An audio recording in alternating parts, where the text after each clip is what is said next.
Forget gurus. Forget anyone claiming to be an online business expert without going through the challenges of entrepreneurship themselves. The Real Money, Real Business podcast is here to prove the best insights in online business comes from your fellow online business builders. We dig into stories of entrepreneurs selling their business on the Empire Flippers marketplace so that you can learn how they made their business profitable, how they overcame obstacles, and what lessons they learned in their online journey. If you want to take your business and your knowledge to the next level, you've come to the right podcast. Let's get started.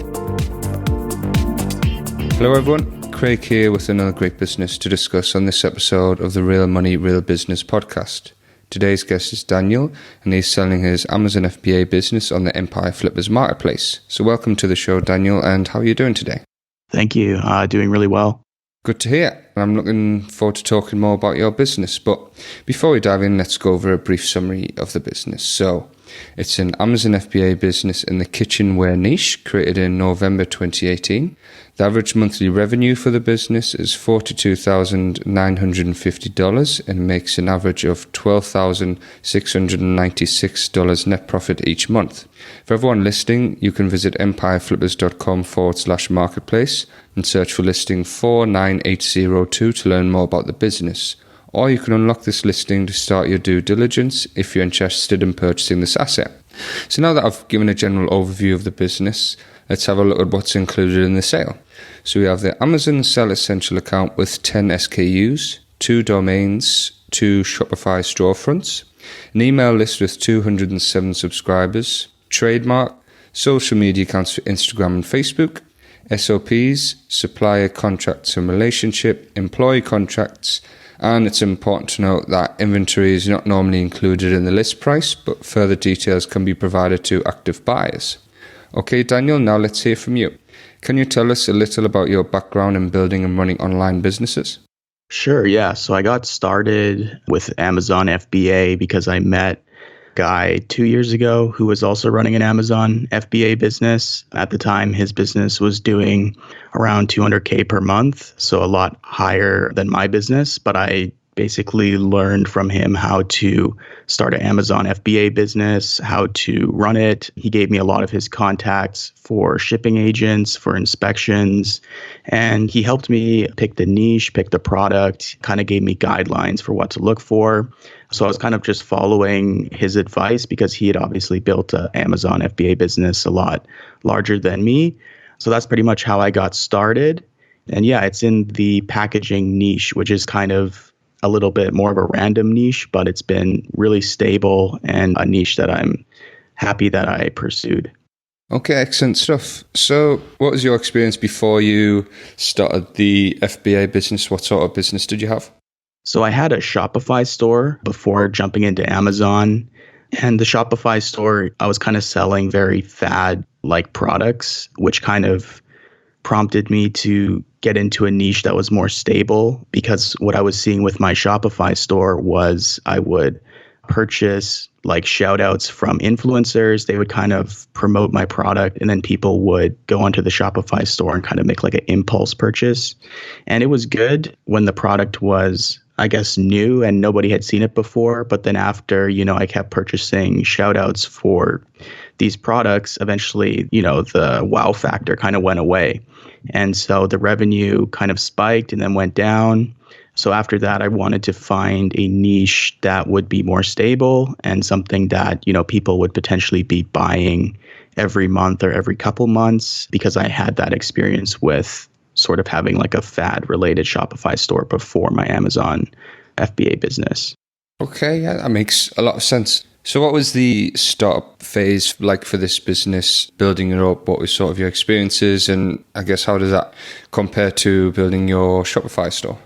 I didn't have a lot of cash to start with, so I basically just launched one SKU, and I needed to find a product that had a really healthy profit margin, because that would give me, I would be getting my initial investment back quicker if the profit margin was higher. So it was different from Shopify because the amount I had to put up front was a lot higher. I think my first inventory purchase was around $10,000 for the first SKU, whereas Shopify, I was able to order 50 units, and it only cost me, maybe $1,000. So the upfront investment was a lot higher for the Amazon FBA business. And I just focused on making sure that first product that was launched on Amazon did well. So I kind of babied it, just made sure that I was answering all of the questions around the product, doing everything I can to get that product in the highest possible ranked spot on Amazon. And yeah, it was just a higher upfront investment compared to Shopify, but a lot more stable, I would say.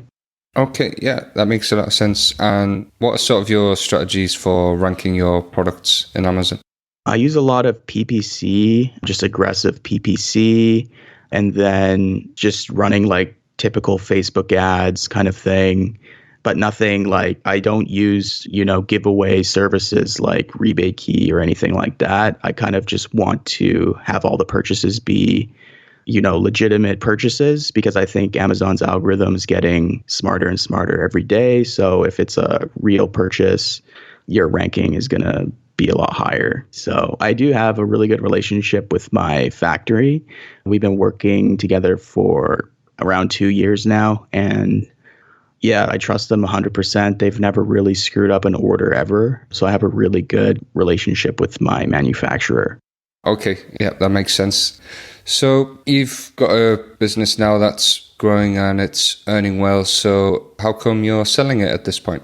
Selling it primarily because I want to buy some real estate. And here in Vancouver, it's really expensive to buy real estate. So I need cash just for the down payment. So that's a big factor.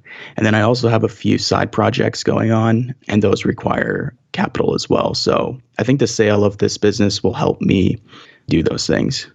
Okay. Is there anything you learned from this business that you will apply to your other businesses or future projects?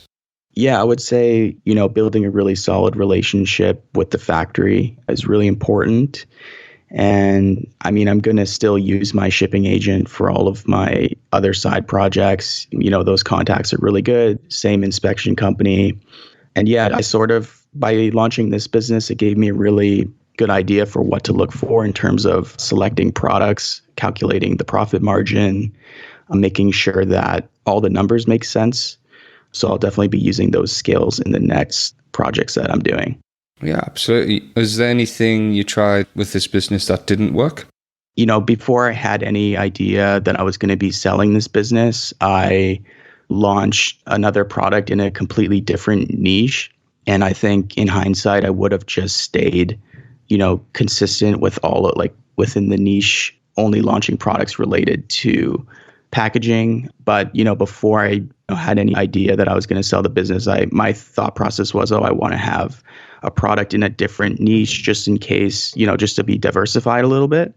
But now from selling my business point of view, I think it's helpful just to keep all of your products in the same niche. So that's something that I probably would have just kept the products in the packaging niche.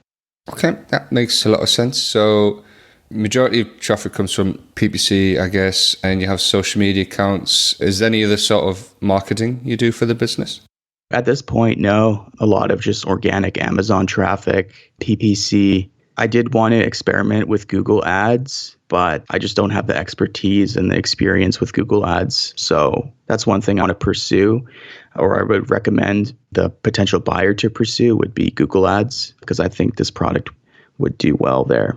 Okay, yeah, I agree with that 100%. So in that vein, you mentioned Google Ads. What are some other ways that you would try to grow this business if you kept it on? So I think there's a big potential to use, Amazon reviews as proof that the product's really good quality, because the average star rating is a 5-star rating across the products.